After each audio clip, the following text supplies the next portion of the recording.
سلام تماشابینان گرامی، خلاصه خبرهای مهم 19 دکبر تاجیکستان را از پایگاه خبری بامداد برایتان پیشکش میکنیم. شروع میکنیم از یک نگاه کوتاه به سرخط خبر مهم روز در این برنامه. رستم امامعلی به سن 35 رسید. تظاهرات علمانی ها به حمایت از فرزند یکی از رهبران اپوزیسیون تاجیک. پروکورور برای پیر محمدزاده 7 سال زندان خواست. خودی او گفت که بیگناه است. دادگاه دوشنبه حکم زندان زفقبک سیدامینی و عبدالله غربتی را به تغییر باقی گذاشت. بازداشت دو دختر نابالغ در پی ویدیوی پر سر و صدای دختر جنگ در اسفره. مرگ سرباز در زیر چرخ ماشین کارمند امنیت در رشت. هواپیمای دوشنبه مسکو عاجلا در فرودگاه اورنبورگ نشست. و اکنون تفصیلات خبرها. رستم امامعلی پسر کلانی پرزیدنت تاجیکستان امامعلی رحمان روز 19 دکبر سال 2022 به سن 35 رسید. رستم امامعلی اینک قریب 6 سال باز شهردار دوشنبه پایتخت و بزرگترین شهر تاجیکستان بوده. از بهار سال 2020 رئیس مجلس ملی است و به عنوان رهبر پالات بالایی پارلمان طبق قانون اساسی بعد پدرش رهبر دوم جمهوری به شمار می رود. جایگاه رستم امامعلی را در عرش سیاسی تاجیکستان دیر یا زود رسیدنش دیگر تا ناتوان بینانش نادیده گرفتن نمیتوانند و اینکه او را در غیبش شاهزاده یا پرنس نام میبرند هم نشان دهنده مقام و نفوذ به دست آورده او در این عرش است و هم بیانگر امید و خواسته است که یگان روز رستم امامعلی حتما جاینشین پدرش در کرسی پرزیدنتی خواهد شد. این نقشه چند سال باز در بین دایره های حاکم از جمله در داخل عائله در دست بررسی قرار دارد، ولی تا کنون علاقه چندین مراتبه یک سلسله عامل‌های داخلی و خارجی باعث به تأخیر افتادن اجرای این نقشه و انتقال کرسی پرزیدنتی از امامعلی رحمان به پسر کلانی شده است. اگر از یک طرف مخالفت برخی گروه‌ها و شخصیت‌های علیحده در داخل و خارج کشور تا کنون مانع اجرای این نقشه شده باشد، یک عامل دیگر به عقیده بسیاری از ناظران حل کننده خود پایبندی امامعلی رحمان به مقام رهبری و تا هنوز آماده نبودنش به سپردن کرسی است که قوه‌های ناراضی از پرزیدنت شوی رستم امامعلی هر دفعه این عامل را به منفعت خود سوء استفاده میکنند و با جمله های چون حالا وقت رفتن شما نیست جناب عالی امامعلی رحمان را متقاعد میکنند که باز یک مدت دیگر در مقام اول باید خودش میماند. اما آنچه که در این گیردارهای سیاسی به نفع رستم امامعلی بازی میکند وقت است. طور مشاهده نشان میدهد رستم امامعلی تا کنون پرصبرانه انتظاری را پیشه کرده است تا که خود پدرش نهایت به این تصمیم برسد و کرسی را به وارثش بدهد. تجربه تاریخی نشان میدهد که در موردهای فراوان بی‌طاقتی وارثان باعث پیش از رسیدن به مقام سوختن آنها شده است. چیز دیگری که در این داروگیری ها میتواند به نفع او خدمت کند ثمره فعالیت‌هایش است. در طول نزدیک به 6 سال رهبری بر دوشنبه رستم امامعلی توانست به صورت عموم فعالیت نظام شهرداری را در دوشنبه تامین کند و به فرق از بسیار دیگر از خویشاوندان نزدیک پرزیدنت و منصبداران بلندپایه حد الامکان خود را از جنجال‌های مربوط به کروپسیا و سوء استفاده از منصب دور نگاه بدارد. در هر صورت با وجود اینکه چندین دفعه باز به تأخیر افتادن اجرای نقشه انتقال قدرت در تاجیکستان، دیگر نظر اکثر ناظران امور چنین است که اگر یگان اتفاق فورس ماژور در بین رخ ندهد و امامعلی رحمان یا رستم امامعلی به یگان اشتباه خیلی جدی و اصلاح ناپذیر راه ندهند، تنها کسی که در شرایط موجوده و با راه سلامیز میتواند امامعلی رحمان را در منصب پرزیدنتی عوض کند به احتمال غالب همین پسرش رستم امامعلی است. یک همصحبت پایگاه خبری بامداد از دایره‌های حاکم تاجیکستان گفت به فرق از سالهای قبلی که در بین نخبگان سیاسی کشور از جمله حتی در داخل عائله پرزیدنت مخالفان پرزیدنت شوی رستم امامعلی خیلی زیاد بودند، حالا یک اتفاق نظری حداقل ظاهری در این مسئله مهم به دست آمده است و تنها مسئله حیاتی برای اکثر این نخبگان حفظ استاتوس یعنی منصب و نفوذ کنونی خود بعد به پرزیدنتی رسیدن رستم امامعلی است. اما با در نظر داشت صورت تند و تلاطم حادثه ها در جهان امروز یک عاملی که میتواند به ضد این نقشه کار کند بازم همان وقت است. مهم این است که امامعلی رحمان از حد زیاد این مسئله را طول ندهد و هر دفعه با بهانه این یا آن حادثه این کار مهم را به تأخیر ناندازد. هر کار وقت و ساعت خود را دارد. میترسم که با این تأخیرها و به خفا پرتافتنها در نهایت دیر نکنند. ابراز اندیشه کرد یک منبع آگاه از تحولاتی که در رشت سیاسی تاجیکستان میگذرد. رستم امامعلی 19 دکبر سال 1987 در نوع دنقره به دنیا آمده دانشگاه ملی تاجیکستان و اکادمی دیپلماتی روسیه را ختم کرده است. رستم امامعلی سال 2008-2010 باعث رئیس دپارتمنت کمیته سرمایه‌گذاری کار کرده. سال 2010 رهبر ریاست مبارزه با قاچاق خدمات گمرک تعیین شد. رستم امامعلی سال 2011 در سن 23 به مقام معاون رئیس گمرک رسید و سزاوار عنوان گنرال شد. او جوانترین گنرال در شوروی سابق به حساب می رود. رستم امامعلی ماه نوامبر سال 2013 رئیس خدمات گمرک و ماه مارس سال 2015 رهبر اگنتی مبارزه با کروپسیون تعیین شد. 12 ژانویه سال 2017 به مقام شهردار دوشنبه رسید. ماه اپریل سال 2020 او رئیس مجلس ملی پالات بالای پارلمان تاجیکستان تعیین شد که بعد پرزیدنت دومین مقام از همه بلند در ساختار سیاسی دولتداری تاجیکستان به شمار می رود. رستم امامعلی همچنان از سال 2012 پرزیدنت فدراسیون فوتبال تاجیکستان است. او به فوتبال علاقه خاص داشته. قبلا در خط هجوم دسته استقلال دوشنبه قهرمان کنونی فوتبال تاجیکستان بازی میکرد. روز شنبه 7 دکبر سال 2020 جمع ساکنان آلمان در شهر دورتموند با طلب به تاجیکستان اخراج نکردن پناهجوی تاجیک عبدالله شمس‌الدین تظاهرات دایر کردند. بنا به اطلاع دریافتی حدود 20 نفر از دوستان و همکاران آلمانی عبدالله شمس‌الدین با شمول کارفرمایش همچنین چندی از نزدیکان از جمله پدرش یک عضو ارشد و پایه‌گذار حزب فعلا در تاجیکستان ممنوع نهضت اسلامی شمس‌الدین سعید اشتراک کردند.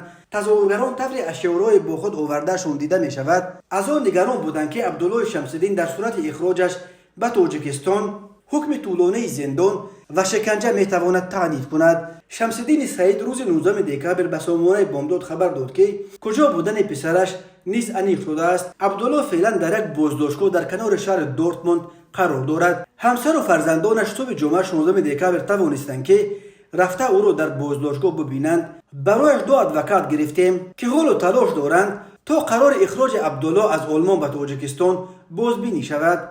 مقامات آلمان عبدالله شمس‌الدین را که چندین سال آخر با زن و 2 فرزندش در شهر دورتموند آلمان به سر میبرد روز 12 دکبر سال 2022 از منزلش در دورتموند گرفته به فرودگاه شهر میونخ آوردند تا که به تاجیکستان اخراجش کنند. اما با کدام سبب نامعلوم روز 12 دکبر اخراج عبدالله شمس‌الدین به تأخیر افتاد. مقامات حفظ حقوق تاجیکستان تا کنون خبرها درباره احتمال از آلمان به دوشنبه اخراج شدن فرزند یکی از رهبران اپوزیسیون را شرح ندادند.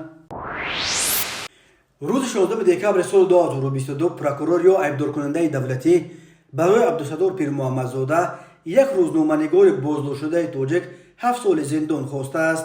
خود او در مرافعه دادگاهی همه عیب‌های نسبتش اعلان شده را رد کرده است. یکی از نزدیکانش با تصدیق این خبر بعض پلوس گفت در مرافعه روز جمعه هفته گذشته خود عبدالستار پیرمحمدزاده هم برآمد کرد و همه عیب‌هایی که از جانب عیبدار کننده دولتی نسبتش ارائه گردید رد نمود. وکیل دفاع به همه عیب‌هایی که عبدالستار پیرمحمدزاده را گناهکار می‌کردند دلیل پیشنهاد کرد و بیگناه بودن او را اثبات کرد، ولی طوری می‌بینیم از جانب دادرس این دلیل‌ها به نظر گرفته نشدند. گفت منبع احزاب پلوس. محبتشاه پلای وکیل دفاع عبدالستار پیرمحمدزاده نیز در صحبت با احزاب پلوس طلب عیبدار کننده دولتی را نسبت زیر حمایش تصدیق کرد و گفت درباره روز اعلان حکم چیزی نگفتند. مرافعه نوبتی در بازداشتگاه موقتی شهر دوشنبه بدون شرکت نزدیکان عبدالستار پیرمحمدزاده برگزار شده است. در آن تنها وکیل دفاع شرکت کرده است و خلاص. عبدالستار پیرمحمدزاده 44 ساله پدر 4 فرزند ماه ایول امسال دستگیر و به افراط‌گرایی گمانبر است. مرافعه دادگاهی او روز 13 اکتبر در دادگاه نویه اسماعیل سامانی شروع شد و 2 هفته بعد از آغاز مرافعه او در نامه از داخل زندان شکایت کرد که از روز اول زیر فشار روانی و شکنجه بود تا اتهام به قولش بافته و ساخته مقامات ملی را به دوش بگیرد. یادآور می‌شویم عبدالستار پیرمحمدزاده از جمله 4 ژورنالیست و بلاگ نویس تاجیک است که در 1 سال آخر بازداشت و اکثر آنها به مهلت‌های گوناگون زندانی شدند. دلیر امامعلی به 10 سال زندان، زلخبیک سیدامینی به 7 سال، عبدالله غربتی به 7.5 سال زندان محکوم شدند. حالا تنها بررسی پرونده عبدالستار پیر محمدزاده ادامه دارد و انتظار می رود امروز یا پگاه حکم او نیز خوانده شود. سازمان های حامی حقوق بازداشت و محاکمه و حکم روزنامه‌نگاران را غیر قانونی خوانده از مقامات تاجیکستان دعوت کردند که آنها را فوراً آزاد کنند. دادگاه شهر دوشنبه شکایت ژورنالیست زندانی تاجیک زفقبک سیدامینی را صرف نظر کرد و 7 سال حکم زندان او را به تغییر باقی گذاشت. در این باره روز 7 دکامبر سال 2022 در فیسبوک برادر او سینا سیدامینی خبر داده است. سینا سیدامینی نوشت شکایت زفقبک در دادگاه دوشنبه روز 3 نوامبر بررسی شده بود. در پی رد شدن شکایتش حکم زفقبک سیدامینی به اجرا درآمده و او را برای ادای حکمش الکی از بازداشتگاه به محبس انتقال دادند. ولی سینا سیدامینی نوشته است که برادرش عزم دارد که به تمام زینه‌های دادگاهی مراجعت کرده بیگناهی‌اش را اثبات کند. ژورنالیست سابق تلویزیون تاجیکستان زفقبک سیدامینی روز 8 ایول سال 2022 از سوی کارمندان شعبه اوباب در شهر وحدت دستگیر شد. محاکمه پرونده او روز 11 اکتبر آغاز یافت و در بنای سزا گذشت. به مرافعه نمایندگان جامعه شهروندی و خبرنگاران راه داده نشدند. حتی خش و دبار نزدیک ژورنالیست بازداشت شده تنها در مرافعه سیوم و آخرین اجازت حضور پیدا کردند. در 2 مرافعه قبلی آنها پس در مانده بودند. دادگاه نایه اسماعیل سامانی شهر دوشنبه روز 3 نوامبر سال 2022 زفقبک سیدامینی را بر اساس ماده 307 به همکاری با حزب سازمان‌های ممنوع گناهکار شناخته به 7 سال زندان محکوم کرد. زفقبک سیدامینی در سخن‌های آخرینش در دادگاه گفته است خود را گناهکار نمی‌شمارد و با هیچ حزب و حرکت ممنوع در تاجیکستان همکاری نداشت. سازمان‌های بین‌المللی حامی آزادی مطبوعات از جمله کمیته دفاع از ژورنالیستان پرونده زفقبک سیدامینی و 4 ژورنالیست دیگر را بافته و به اساس نامیده بارها از مقامات تاجیکستان خواستند که همه ژورنالیستان زندانی را آزاد و تعقیب و ترساندن ژورنالیستان را بحث کنند. دوشنبه به این دعوت‌ها تا حال یگان پاسخ نداده است. دادگاه شهر دوشنبه حکم 7.5 سال زندان عبدالله غربتی یکی از روزنامه‌نگاران محکوم شده تاجیک را به تغییر باقی گذاشت. مرافعه او روز 16 دکامبر سال 2022 باز هم در بازداشتگاه موقتی شهر دوشنبه و باز هم بدون شرکت نزدیکان و پیوندان محکوم شده و خبرنگاران برگزار گردیده است. یکی از نزدیکان عبدالله غربتی به از پلیس خبر داد که در مرافعه تنها وکیل دفاع غربتی اشتراک داشت.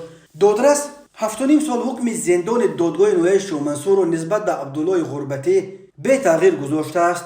هرچند از جانب وکیل دفاع وجه‌های ضروری پیشنهاد کرده شد ولی طوری به نظر می‌رسد دادرس آن را به نظر نگرفته است.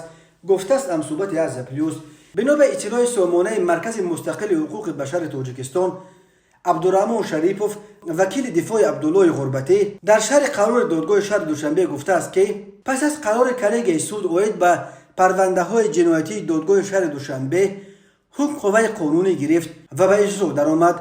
در روزهای نزدیک عبدالله غربتی به مکان ادای جزا انتقال داده می شود. با این وجود ادوکات گفته است که آنها نیت دارند از بالای قرار دادگاه دوشنبه به زینه‌های بالاتر دادگاه شکایت برند. عبدالله غربتی که به ژورنالیست دیگر تاجیک دلیر امامعلی در تهیه گزارش‌های ویدیویی پیرامون مسائل داغ تاجیکستان همکاری میکرد. روز 15 میلیون سال جاری همگی چند ساعت بعد دلیر امامعلی به حبس گرفته شد. او را اول به تأخیر و لطکوب کارمند ملی سینوی شومنصور و بعداً همچنین به همکاری با مخالفین عیبدار کردند. خود غربتی این ادعا را قاطعانه رد کرده گفته است که نه عضو حزب نهضت است و نه ملیس را لطکوب کرده است. عبدالله غربتی و دلیر امامعلی ماه ایون در پی نشر چندین گزارش ویدیویی انتقادی نسبت به پروکورور نویه شومنصور دستگیر شدند. به بخت بد خبرنگاران پروکورور نویه شومنصور پسر وزیر عدلیه و داماد رئیس دادگاه عالی تاجیکستان بوده است. دادگاه نویه شومنصور روز 4 اکتبر در یک مرافعه عملا پشت درهای بسته که در بنای سزا دایر شد غربتی را به 7.5 سال زندان محکوم کرد. بعد 2 هفته همین دادگاه باز هم پشت درهای بسته در سزا دلیر امامعلی را به 10 سال زندان محکوم کرد. سازمان‌های بین‌المللی حامی آزادی مطبوعات و حقوق انسان حکم زندان این ژورنالیستان تاجیک را به اساس نامیده از مقامات تاجیکستان طلب دارند که ژورنالیستان دستگیر شده را آزاد کرده دیگر مانع فعالیت آزادانه اهل مطبوعات نشوند. تماشابینان عزیز، یادآور می‌شویم خلاصه مهمترین اخبار تاجیکستان را از پایگاه خبری بامداد تماشا دارید. برنامه را ادامه می‌دهیم.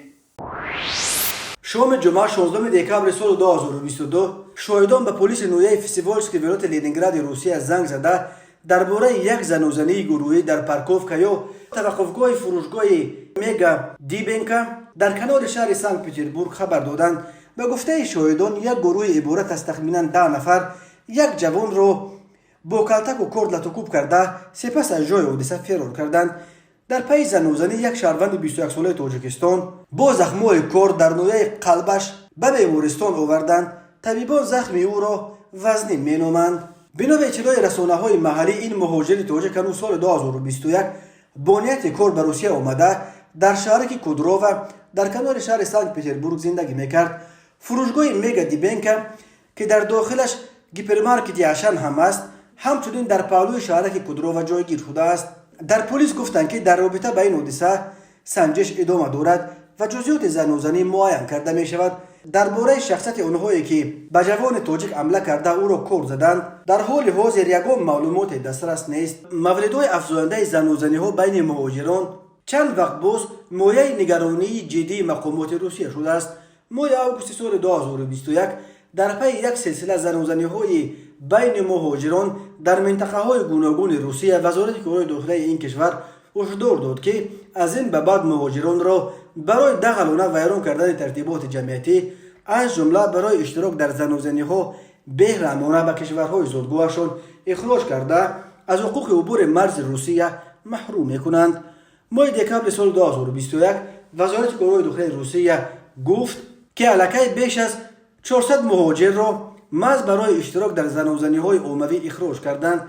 اکثر آنها را به مدت تا 40 سال از حق عبور مرزهای روسیه محروم کردند. شب 15 دکبر سال 2022 هواپیمای شرکت روسی هواپیمای اورالسکی اویالینی که با خسر دوشنبه مسکو پرواز میکرد مجبور شده است که به طور عاجل در فرودگاه شهر ارنبورگ فرود بیاید.